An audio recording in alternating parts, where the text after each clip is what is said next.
All right, and welcome to the 37th episode of the Online Network of Independent Learning Professionals. Today, I'm going to be chatting about taking charge of your time and perspective. My name is Patti Bryant, if you are just watching this.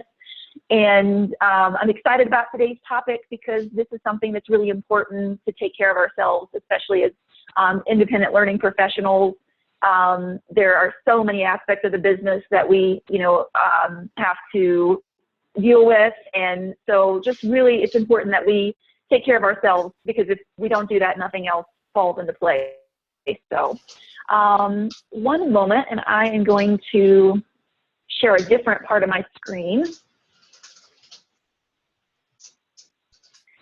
All right, this must be what it feels like for other people when they're trying to figure out how to share this. Fun.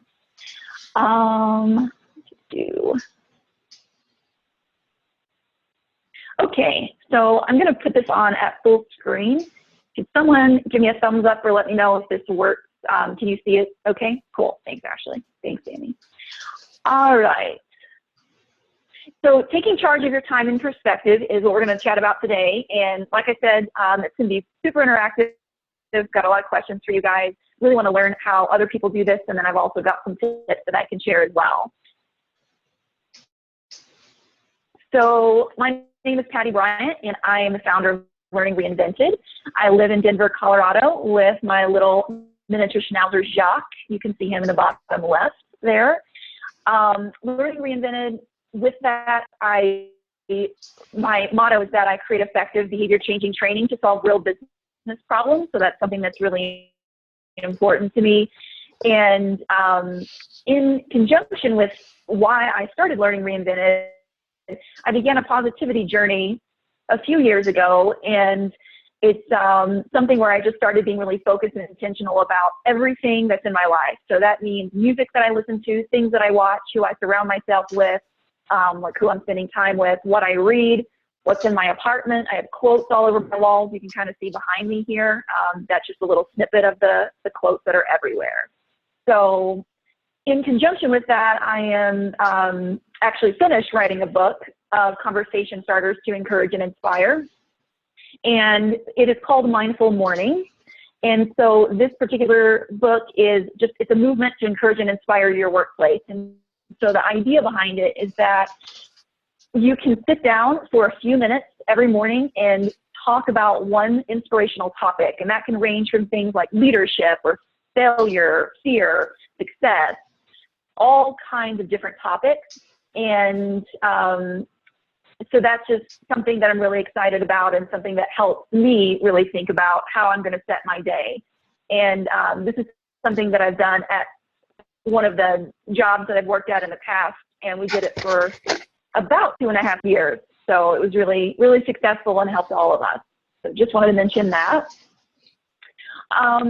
So why I actually decided to leave the corporate job that I had and then move into freelance is that I really needed to find time and space that I wasn't able to get in any of the roles that I had. For some reason, I must be I just attract the type of roles that you work all the way until the wee hours of the morning and all weekend.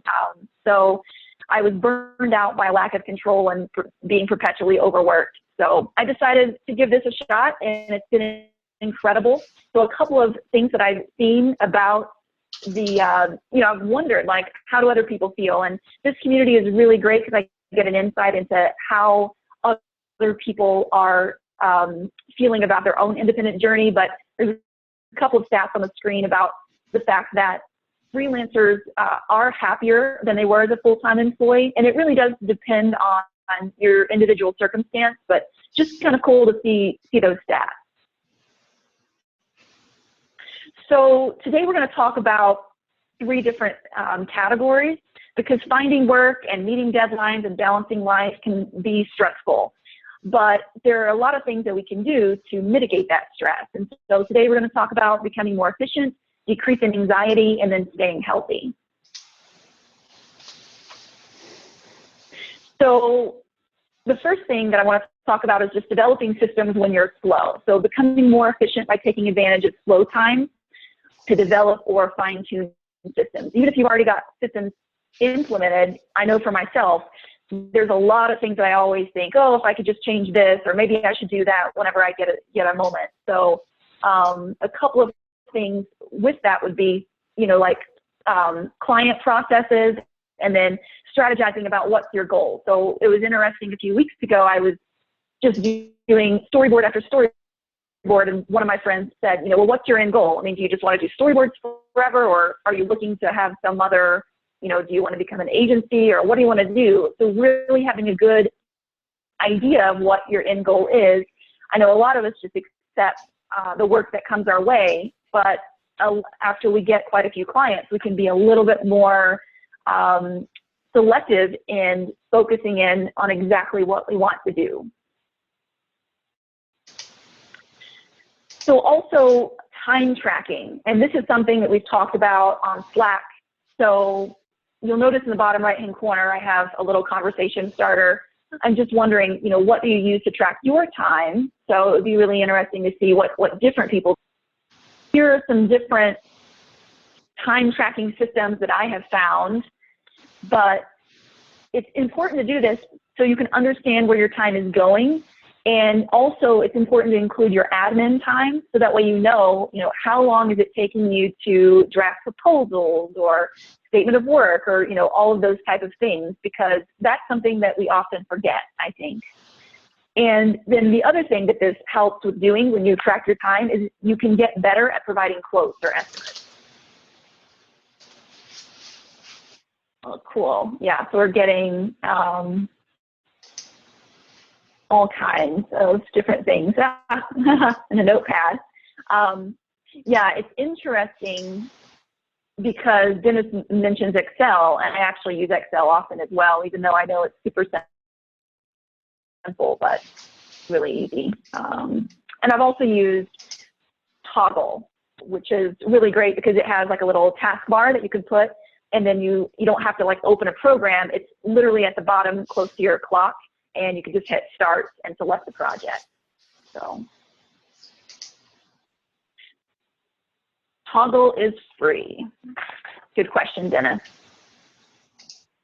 Okay, so that's a little bit about time tracking.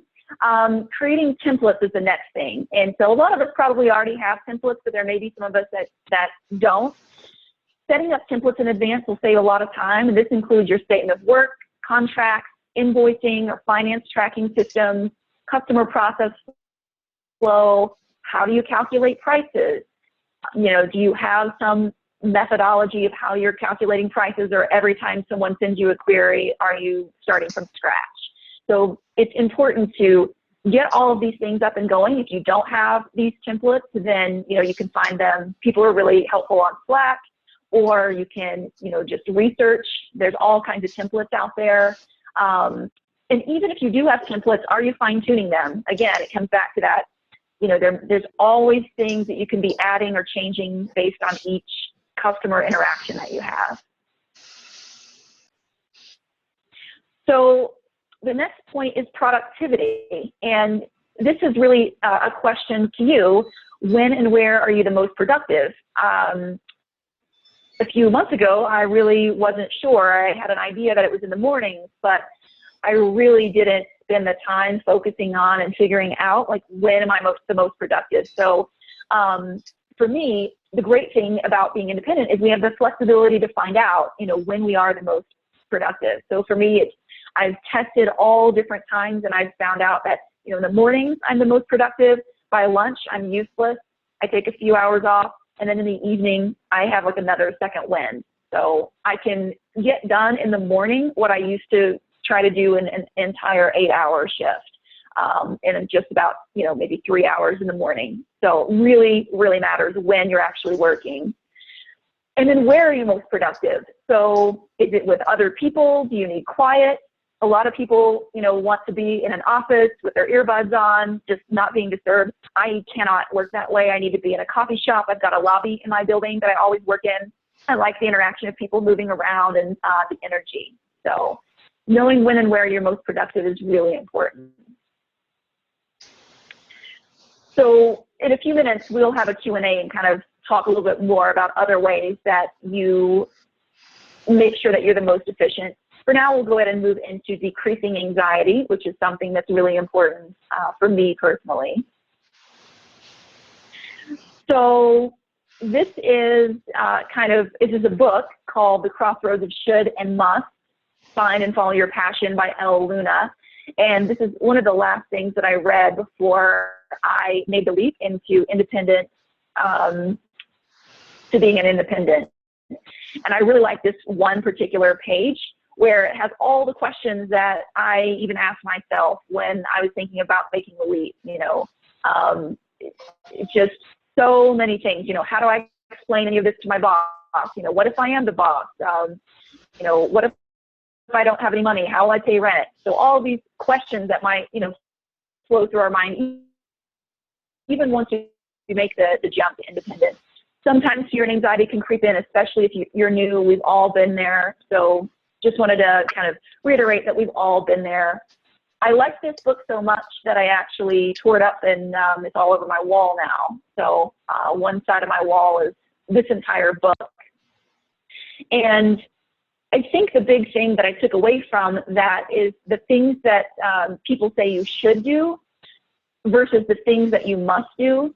I think we all know what our musts are, but we certainly know what people are saying. Well, you really should be doing it this way, or you should be doing it this way. And the point is to really listen to yourself and do what you know that's a must, not a should. And another thing that I have in my apartment, this is the door as I leave my apartment on the right-hand side here, and it's a Steve Jobs quote that says, if today were the last day of my life, but I want to do what I'm about to do today. And that's a really good benchmark for me. So even I've had this quote on my door for years, but as I would leave at one of my corporate jobs and look at that, I would say, yes, this is what I want to be doing. This is what I want to be doing. And then for however many days in a row, the answer was like, I'm not really sure if this is what I want to be doing. And this quote really helped me to transition because it really made me think and reflect every time. So just putting things that are inspirational, that are going to be in your view every day, I think is really important. So the next slide is about taking action, and actions are the counterbalance to worrying. So I'm interested to hear, what do you do when you start worrying? I think in the role of being a freelancer or being independent, balancing how much workload you've got coming in, or my goodness, am I gonna, have enough money, or any of those things. What do you do when you start worrying? And so some things that I've listed while you're typing your responses is, get organized. So I've got an example on the screen here of how I organize and structure my week. So I use Evernote, and I basically put at the beginning of the week, I'll say, all right, here are all my goals for this particular week. And then I break them down. If I have a ton of stuff, I'll break it down by morning and afternoon. If it's, not as, if I don't have to break it down that way, I'll sometimes do it just by day. By the end of Monday, I want to finalize this course or whatever it might be. So it's super simple, and it takes, 2 minutes to do, but it really keeps me on track. That way, at the end of the week, I can look and I can see, am I at the point where I'm getting all the things done, and that keeps me moving along. The second point is to continuously network. So building relationships, always networking, even when you're busy. I think a maybe tendency could be that if we're super busy, we're in the middle of so many projects, we stop networking because we're so busy doing the actual work. And the problem is that you've always got to be trying to get the work that's coming or to get future work, even when you're in the middle of your current project.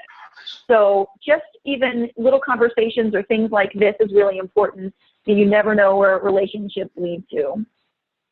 Joining a community, again, back to this, like this one that we're in, forums like the eLearning Heroes Forum, it's really important. Local meetup groups. I know a lot of people in our group speak at local ATD chapters or things like that. It's another way to kind of get, keep the circle of relationship building going in an easy way.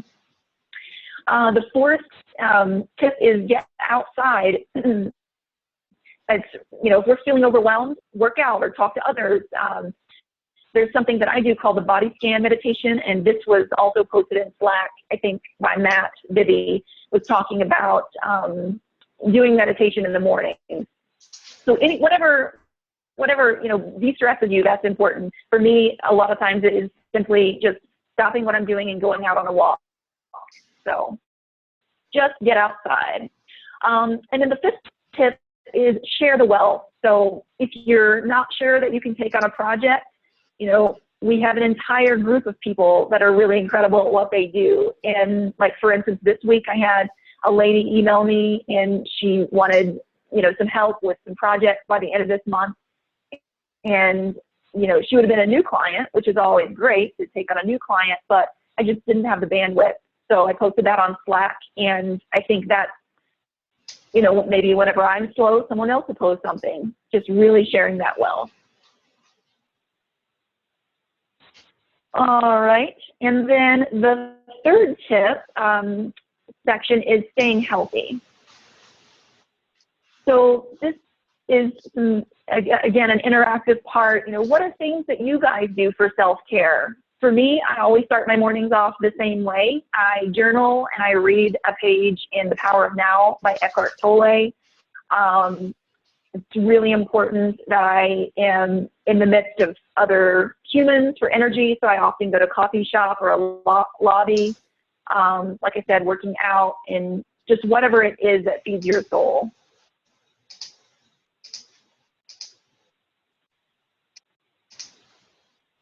Let's see.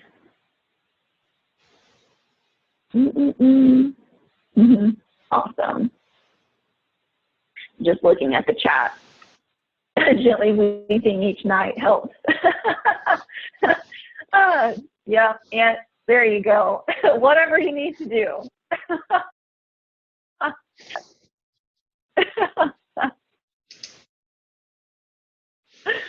Oh, Lordy.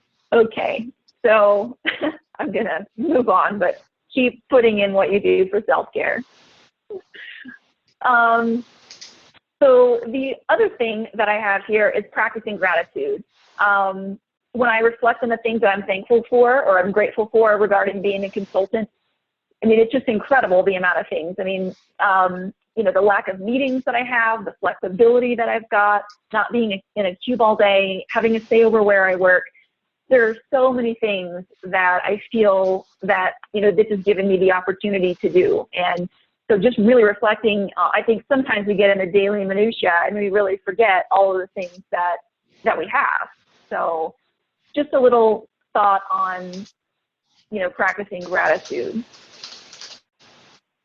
Okay, and so that's kind of just the end. I really just wanted, most of the time that we're talking about a new tool or, some type of instructional design methodology or, a product or whatever. And I just wanted to take one session and really talk about practicing self-care and taking control of our time and perspective. So I'm going to go ahead and stop sharing my screen. And my gosh, you guys have so many really great thoughts about this. Spinning 3 mornings a week is what Dawn does for self-care, mountain biking, running, softball, dog walk. Oh man, taking a walk around the lake every morning, Carol, that sounds incredible. So I'm going to also introduce the panel today. So on the panel today, we've got Dennis, Vicki, Ashley, and Danny. So thanks you guys for being part of the panel. I just wanted to kind of open it up before I have specific questions and just ask if you guys have any other suggestions on taking charge of your time and perspective, maybe some tricks or tips or things that you do that really support your journey and where you're at. I think it's really important to set boundaries with your clients.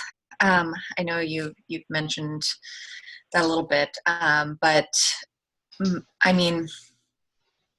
I guess your clients will expect you to be available 100% of the time if you make yourself available 100% of the time. So if you're in bed checking your emails and at like 11:30 p.m. and you're not really working, but you want to respond to seem like you're you're being attentive to your client's needs, it's not necessarily a healthy practice, because then all of your clients will think that that's the expectation, and will begin to expect that from you.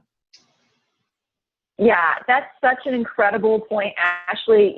I personally never respond to emails outside of the traditional 8 to 5, unless it's an emergency, or, unless, we're at the end of a project and something crazy's come up. But just on the average, 8 to 5 is really it. And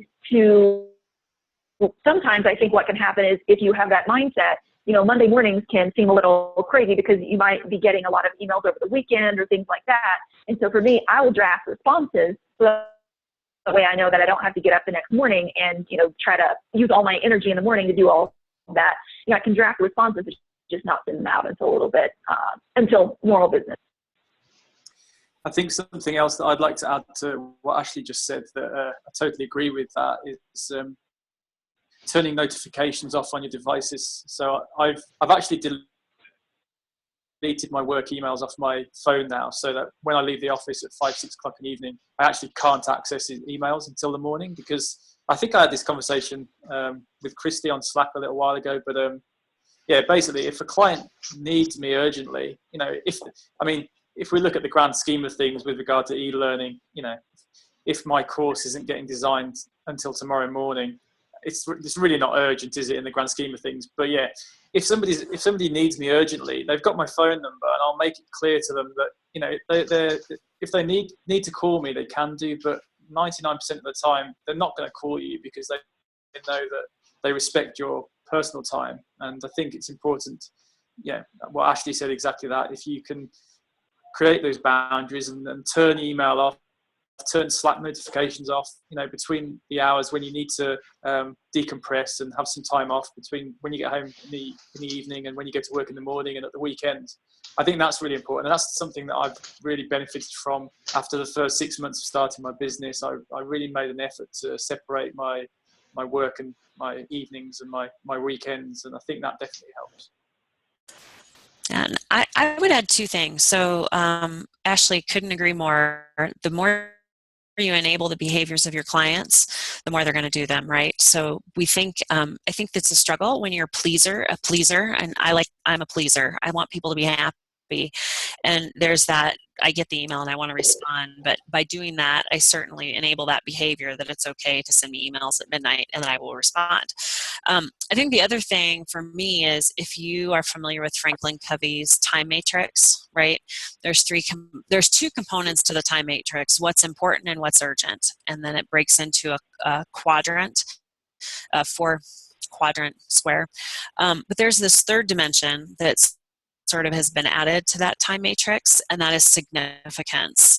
And that is how long does it matter for that item? So whatever item that you have on your list, how long is it going to make a difference? How long does it matter? And then giving yourself sort of forgiveness, or kind of emotional forgiveness for not doing it. That it's not significant for me to do it right now. And I'll give you an example. So like, let's say, I don't know if you guys use quick parts in Outlook, but quick parts are a way to create small pieces of content that you frequently put in emails that you can just reuse over and over and over. It takes about 10 minutes to set up. And so it's allowing yourself that 10 minutes to do that task, but over the course of a year, it's going to save you hours and hours and hours of work. Because I type, every time I do a conference call, I type the same thing. I would type my conference call number, and then I'd have a little blip about they can use a headset. I was typing that over and over. So by stopping what I was doing, creating a quick part for that, I now have saved time in the long run. And that's that significance piece. It's like automating your monthly bills. So those would be my tips, would be to really figure out what is significant and what's going to save you time in the long run. And then my last tip would be strengths. Focus on what you're good at. I'm not very, I can do graphics, but it takes me 4 times as long as one of my employees. So she laughs at me. I'm like, yeah, that took me an hour. Doesn't it look good? And she's like, let me take it and work with it. So recognizing what you're really good at and then delegating those things you're not good at. So when you have that ability, I know as freelancers, it's hard. It's really hard, but. Well, I think that's such a good point. And, you know, that's why we have this whole group. I mean, even for me, someone that works independently, if I am doing something that is just taking me a long time, I'm the same way with graphics, not that good at it. I can make something good. I cannot make something great. But if I'm at a point where it's like, well, we really need to make this great, I know that there's a few people in our community that I could reach out to and just say, hey, you know, do you have bandwidth to create this one thing, you know, or whatever, and kind of subcontract. For me, I think what's really helped me, I think I'm newer to freelancing than everyone else. I started in January this year. And what's helped me with self-care, I've tried everything. And really what seems to work is accountability from a small group of folks. This group is great, but I have a bi-weekly meeting with a small mastermind group where we set goals for the week and we keep each other on target with that. So knowing I have to go back and report on where I am in regards to those goals really helps me. And also, I have a My Walk app that helps me to stay on track with my fitness goals as well. For some reason, those are the things that help me. And once I was able to determine that, that really helped a lot. That's awesome. Thanks for those tips, Vicki. I love that mastermind group. How did you find the group? Well, actually, I'd read this book, The Accidental Creative, and that was one of their suggestions around when you hit roadblocks or mental blocks, where you have that resistance to things you know you need to do and you're not getting traction. And so these were a couple of friends of mine who are also like-minded and starting their own businesses. We just had the idea, we all were kind of struggling with getting over that hump, and for some reason it's really helped us. We share what we have accomplished that week, what we're working on, and we get feedback on issues that we're dealing with. Great. Thank you for sharing that. And then I know that Ant has something he'd like to share. It's a productivity methodology. Can you share that, Ant? Yeah, I read a book probably about 6 or 7 years ago called Getting Things Done by David Allen. I don't know if anybody else has heard of it or read it, but it really changed my life because I used to be kind of quite messy and I used to have, you know, Post-it notes stuck all over the place. I'm not criticizing Post-it notes, Patti, but like I used to use them for kind of making notes. So I'd have like a notepad, I'd make lists in, like I'd have to-do lists in my notebook. I used to have thousands of emails in my inbox, and I used to use my inbox as my to-do list, which is a really unhealthy way to use your emails. And basically, you know, I won't have time to go through the whole methodology now, but it's a really great way of decluttering your life. And the concept is, from an email perspective, for example, is when I receive an email now, rather than leaving it in my inbox and thinking about, you know, I might need that, I'll look at it later. You have to do one of 3 things when you receive that email. You either have to respond to the email immediately and do the task that you need to do, as long as it takes less than 2 minutes. If the task takes more than 2 minutes, you have to put it turn it into a task, essentially. And then you can archive the email, so you've actually got that email to reference in the future, or you delete the email and you never have to look at it again. And what it does is rather than basically, you've probably heard of the concept of inbox zero, which means that you don't have any emails in your inbox, and it really enables you to have, at the end of the working day, rather than having 20 emails in my inbox that I need to go back in and look at tomorrow, I know that actually I've just got 5 tasks to do from those 20 emails, and I know that tomorrow morning, rather than looking in my inbox to tell me what I need to do today, I actually look at my to-do list, which is those 5 tasks or the tasks that I've created from previous emails in the past.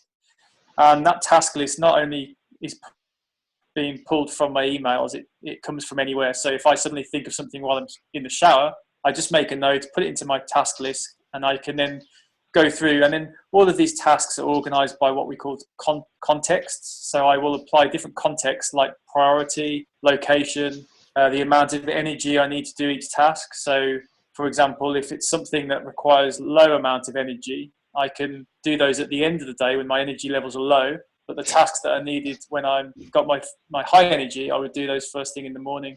And what it means is I get to work in the morning, I know exactly what I'm going to be doing that day. There's no kind of, checking my inbox and seeing what I'm supposed to be doing, checking bits of paper.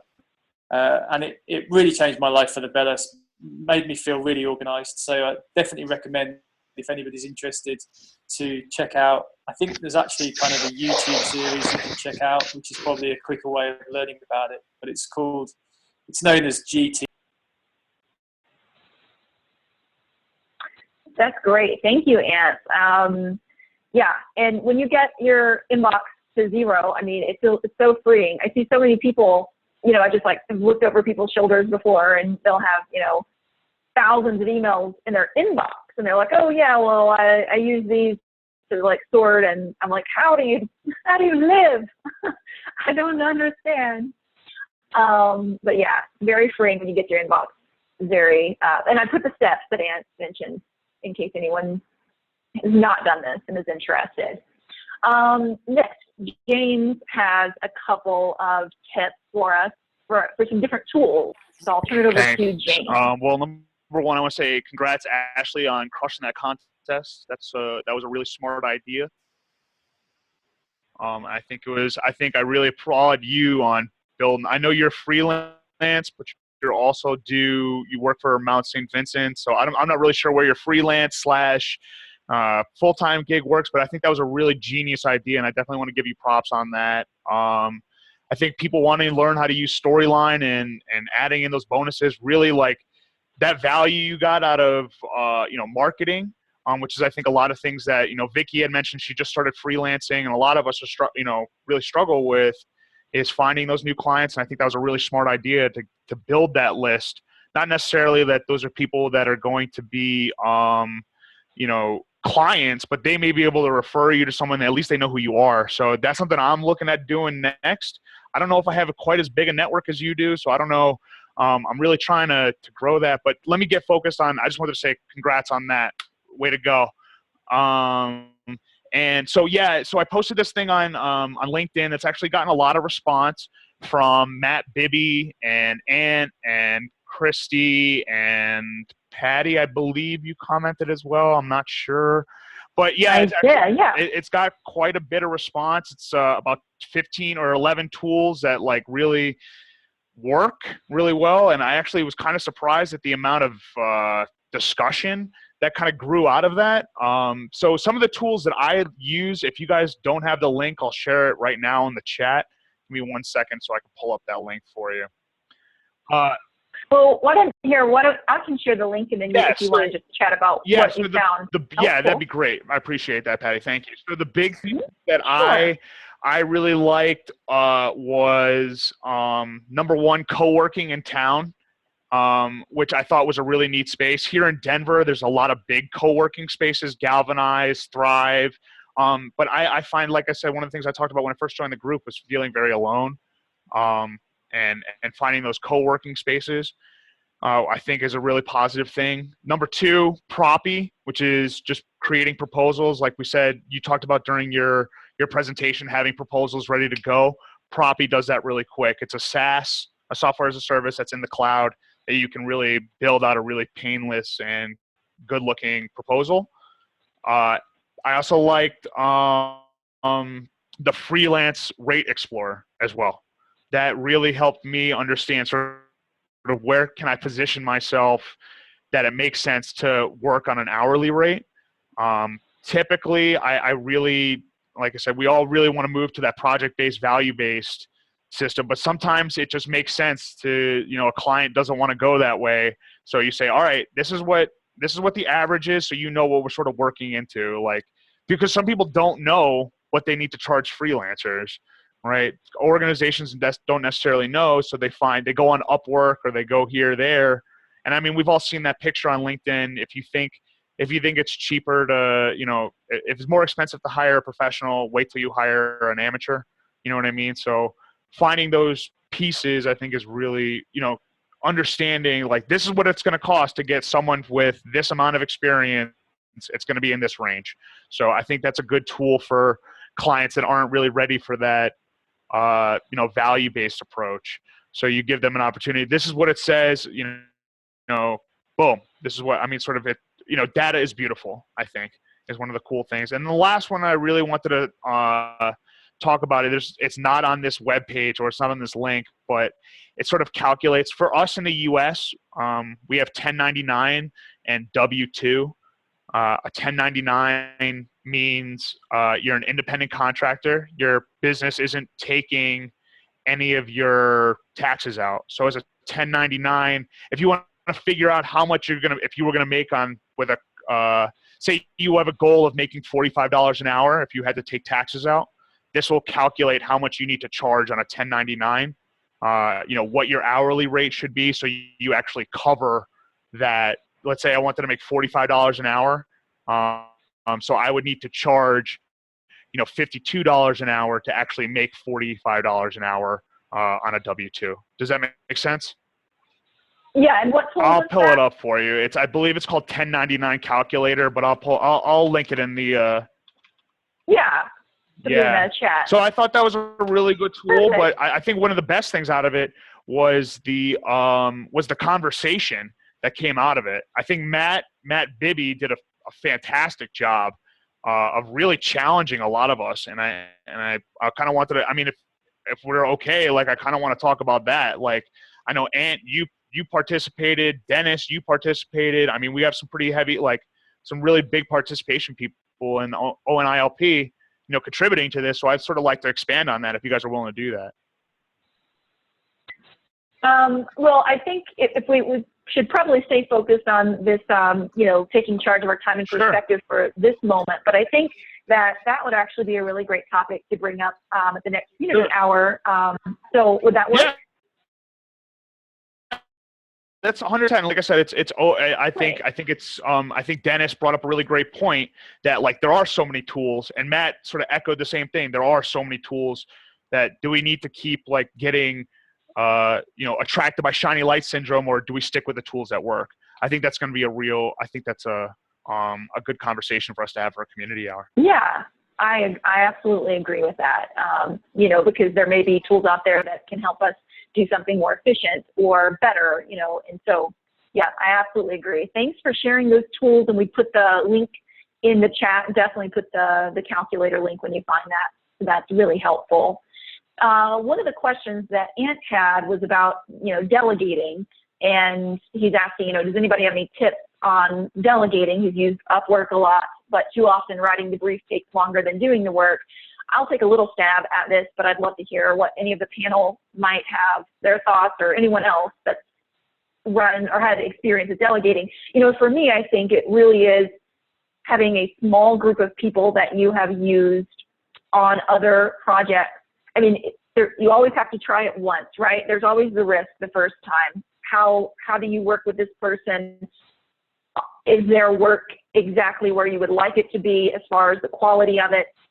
Maybe starting someone off on a little project.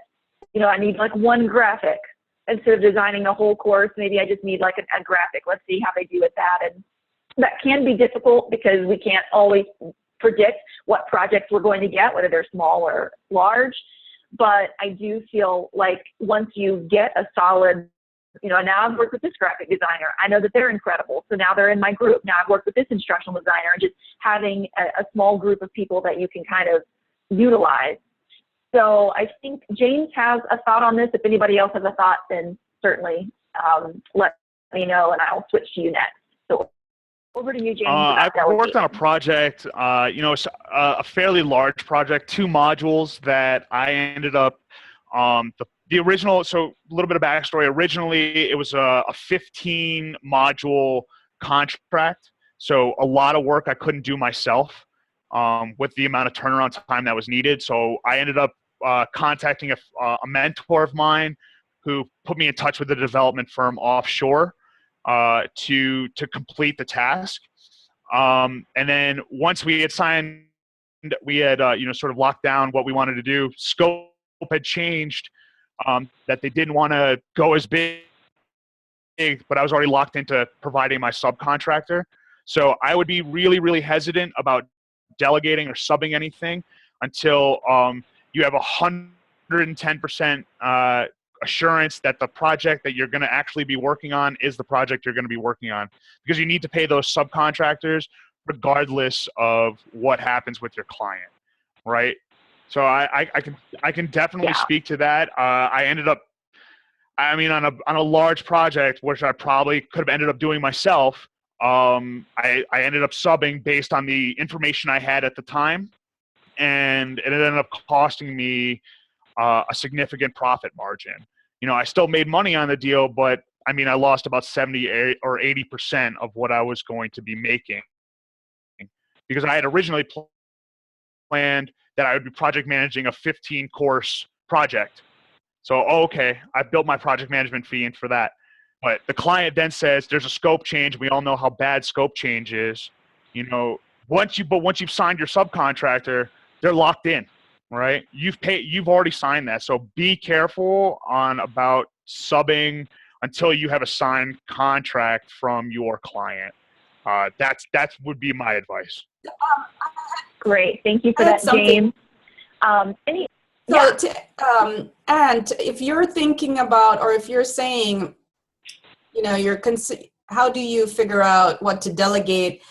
I'm just thinking at the beginning of your project, when you're determining your price, do you figure out based upon the content, the time frame, who you would delegate to, and then build that into your cost? Like, are you going to have someone to do your review, your quality control, someone to do your graphics, someone to do whatever you think you'll need in order to get that project done on time, versus if you're working for a contractor and you're subbing, your cost will be lower, right? Because you're subbing, and then you may not have the opportunity to delegate because your price, your fee wouldn't include that cost.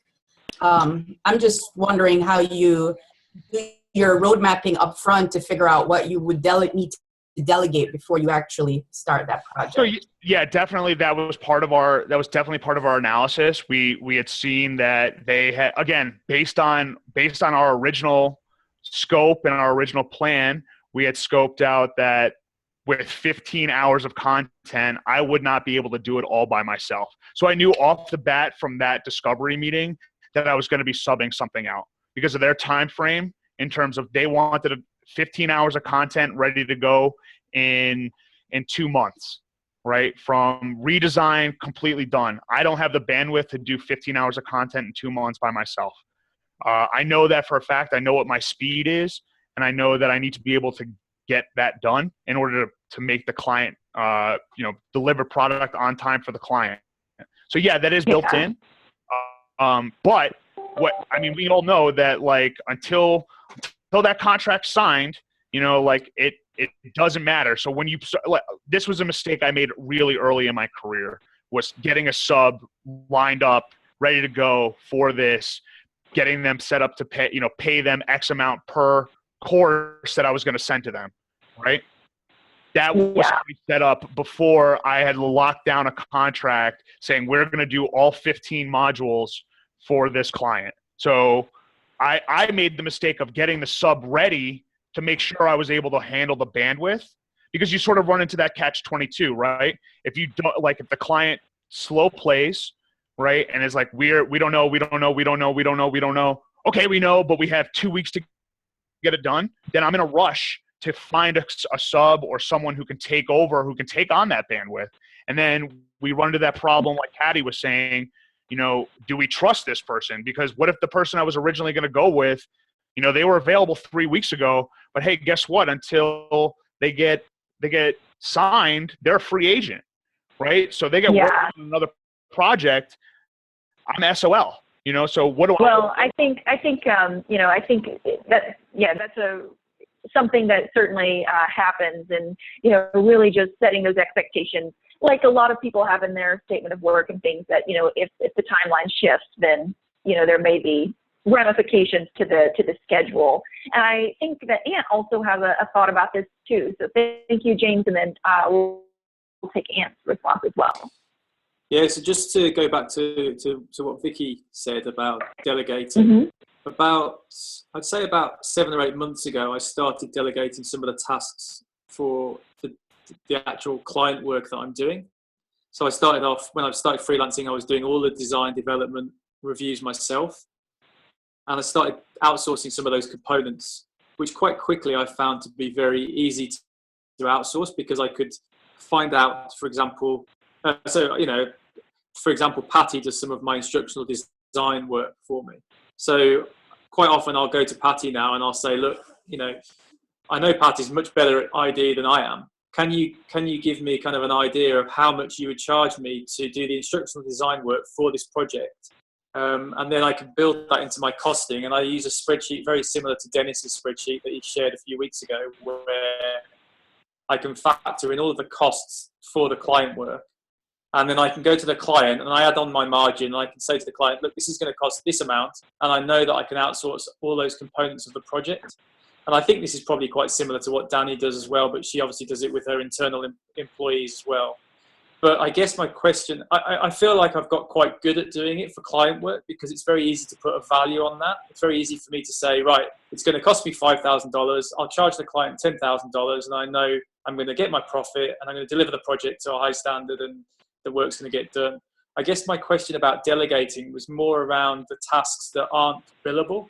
So, I've got a to-do list of maybe 500 tasks at the moment, broken down into different areas: marketing, administration, accounting, bookkeeping, business development, sales. I'm not very good at delegating those tasks, because I can't assign a value to it. If I have a task, for example, to write a blog post every month, I can't say to myself, right, that's going to bring me back $1,000 in revenue, and therefore I can afford to spend $500 of revenue on that task, because it's not so black and white. So I guess my question was more about, how do you delegate tasks that are not necessarily bringing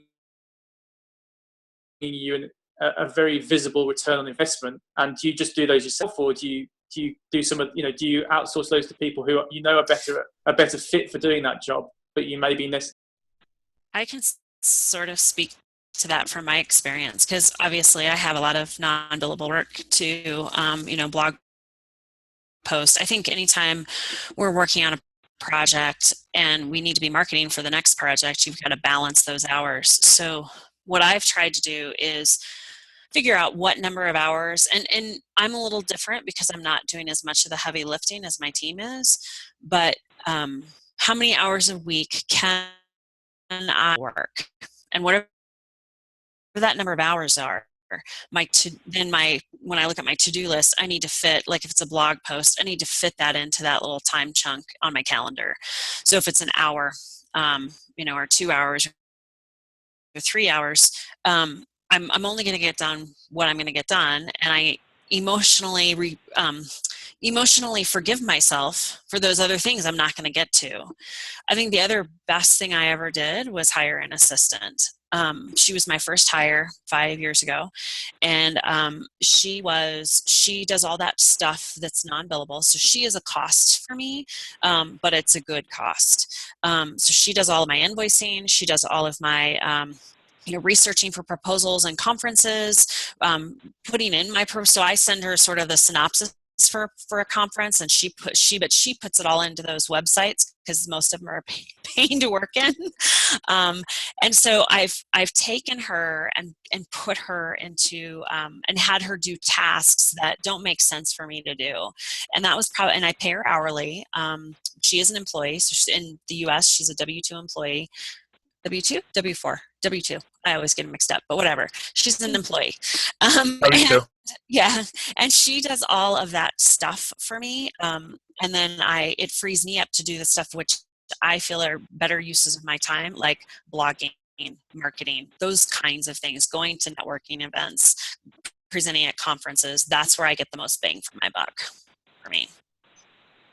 So that's a great suggestion. And Ant has a question for you about, the time that it takes to get someone up to speed. Do you feel like it was a lengthy amount of time, or what were your thoughts on that?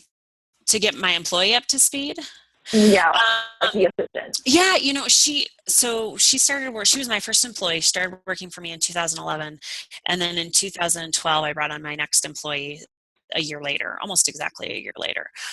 So it did take me a little while to sort of get on the same page. And again, I go back to that time matrix. We are constantly refining our process to be more efficient, so it saves us time in the long run. So if it takes, for example, we didn't have a process. I'll write a proposal, and then we get a signed statement of work, and we didn't have a process for her to grab the statement of work and then invoice the client. So we've created a process of where I upload those statement of works. She knows right where to go to get them. She invoices the client. She knows exactly what the amount is. So it does, and we continue to refine that. And she's constantly learning new skills too. So we've asked her to do even some audio work, because she has a nice voice. So she does some VO work. We taught her how to use Audacity. So and she loves doing billable work too. So we've sort of tried, I really believe that you grow your people and you commit time to help grow your people. And she's no exception to that. So, but it takes a little time to make sure that you guys can work together, and, you have to let go of things. She does all my she books all my travel. She books all my hotels. She knows I won't stay in any hotel that has been reported on the bed bug registry. She knows my preferences, and that takes some time, but then it makes us really efficient. So Danny, can I ask if I was to play devil's advocate, and let's say this assistant got hired by one of your competitors tomorrow because they were offering more money.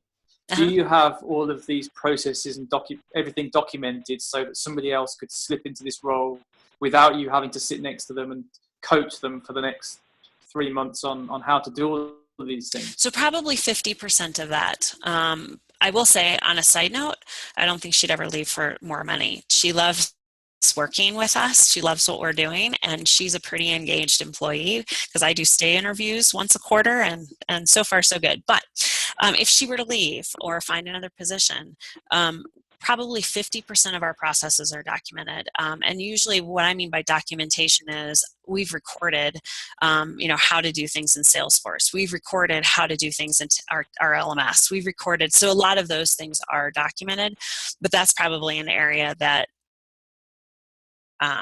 we could be better at, but I'm probably not going to spend the time to do it right now. So, Can But I just ask one more question really on that as well? When you were looking for an assistant, did you consider a virtual assistant, as James mentioned, somebody based out of the Philippines who potentially you could hire? I know you can hire, for example, full-time virtual assistants who are a full-time employee of your company, and you can get them to be quite qualified for I think sort of under $10,000 a year. So it's an extremely cost-effective way of doing that. Did you look at that, or? I didn't. I've known her for a long time. I know how she works. I know what her strengths are. And so for me, that was more important than getting somebody who was cheaper and faster. I'd rather have a quality employee who wants to grow her skills, and do new things and help us. And I mean, she's helped us even with some ILT projects, and she wants to learn. So for me, that's a more valuable skill set than the money I probably could pay somewhere else. I think the challenge is finding tasks that you need somebody that high quality.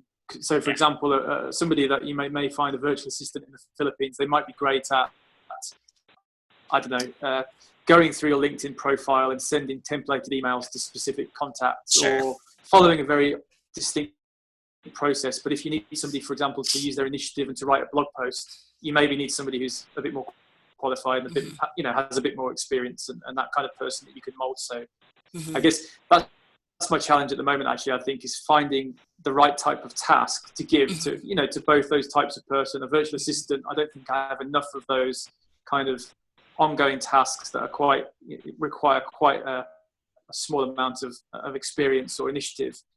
And the difference for me too is like, if she books travel for me, and I get to a conference, like she truly is concerned if I got there okay, and how was my room, and maybe she'll text me, how was your room, was everything okay, what do you need? I mean, and I don't know that you're going to get that from a virtual assistant who you don't have a relationship with as an employee. Maybe you will, because I haven't investigated it, but for me, I like watching her strengths and skills grow to do new things, and I like that kind of personal touch, if you will. Yeah, I mean, I haven't recruited a virtual assistant yet, but I would have thought that those are the types of things that a VA would be perfect for. So organising transport requires relatively, a small amount of skill set. Obviously, doing the things that you're talking about, that would take time to cultivate. But I guess it's finding the right balance, isn't it, of tasks. And I guess if you're only going to be able to hire one person that can do all of those things, you would need somebody that's highly skilled rather than somebody that's going to be a slow learner. So, yeah. Oh, thanks for sharing that. Sure. Yeah, that's really helpful. That was actually, that was very helpful. And so if anyone gets a virtual assistant, let's come back to this so we can also, understand what the benefits of that are as well. So it, I think, would be the first one if someone was going to hire one. All right. Well, this has been fabulous, everyone. We are at the top of the hour. But what an incredible conversation. Thank you so much for chatting with me about taking charge of our time and perspective and self-care and all of the things that are really important for us to be successful in our endeavors. So we will chat again next week, same time, same place. Have a wonderful week, everyone. See you later. Thanks, everybody. Have a good one. Bye. Thanks, Danny. Thanks. See ya. Guys, see ya. Thank you, team. Yeah.